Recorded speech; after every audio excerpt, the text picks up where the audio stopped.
About a year ago, you said you wanted to become very famous, release a double album, sell more records than Guns N' Roses, and split up. Right. You've done Top of the Pops, you're very famous now. The album's out, so a split? We just, we always put like really impossible sort of standards. We set ourselves really high standards, because we got tired of like every like indie band being around for like 8 years, 9 years before they even like get a hit single. And like when we were a band from, Blackwood, just a tiny place, not far from here, we said we wanted to sell 16 million LPs. I mean, like no other band would ever have thought of saying something like that. It's because we just aren't like lazy people. We just needed to set ourselves high standards, What about signing to Sony? Was that a sellout, or a lot of people give you a lot of bad time for that? I mean, a lot of people think that's a sellout, but from the start we said, we wanted to be on a major. And I find like a lot of the independent mentality really sad, because like there's no difference. The level of corruption is just a bit smaller on an indie label. They still they strike forces. They still get their radio pluggers. They do everything. They just do it on a smaller scale. I'm glad we're on Sony, because at least it's obvious that we are like completely owned by a huge sort of multinational corporation, and we've always admitted that they can do anything they want. They could drop us. They could just sell our bodies, whatever. But we've always known it, and the fact that we say it seems to like annoy a lot of people. The album's a very heavy record. You really rock out in the pop. Yeah. Is that the way that you're going musically? I mean, like that's why we always got really bored of everybody saying we were like a punk band, because when I've some of their bands, from Led Zeppelin to Guns N' Roses, just like hard rock. And on stage it was really chaotic and confused. But that was a record we were always going to make.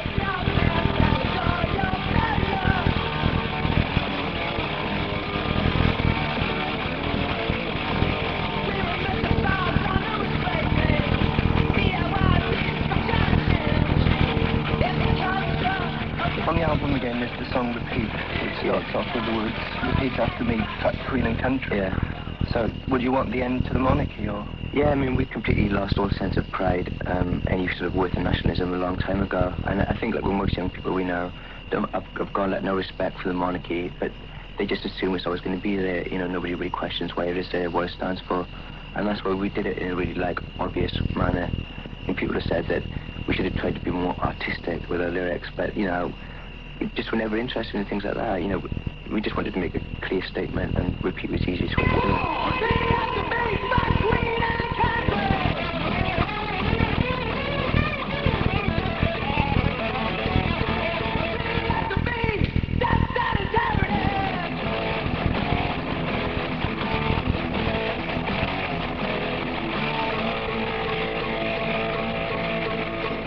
Very politically aware band now. Being as it's election year, what would you like to see happen to Britain? I refuse to say Great Britain, but what would you like to see happen to Britain?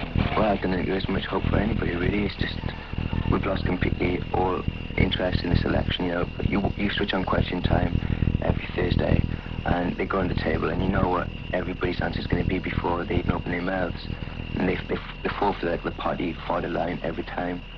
I mean, this century we've had 2 world wars, that collapse of like a massive economic, major world power, the Soviet Union, and like life for most people is no different. We just don't think anything can change anymore. It's quite sad, really.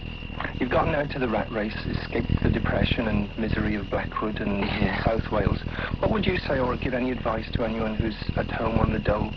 I wouldn't. I've always disliked bands which give advice to people. I mean, it's just natural. If what you want to do, if you're in a band or whatever, you just know what the position you want to be in.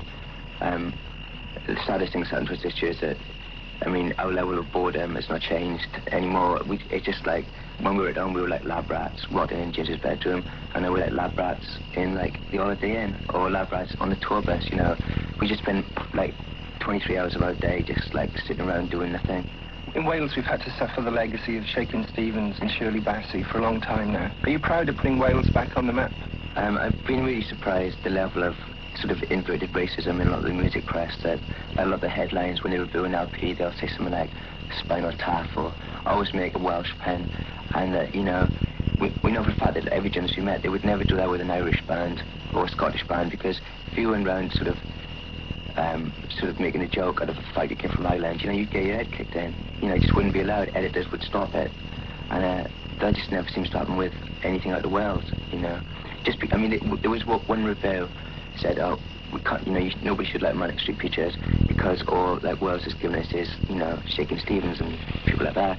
And that is how a lot of people do judge bands. And I mean, to say because nothing bad has come from the country before means that what you are is like really bad. It's just a stupid level of inbred racism, you know. It's sad.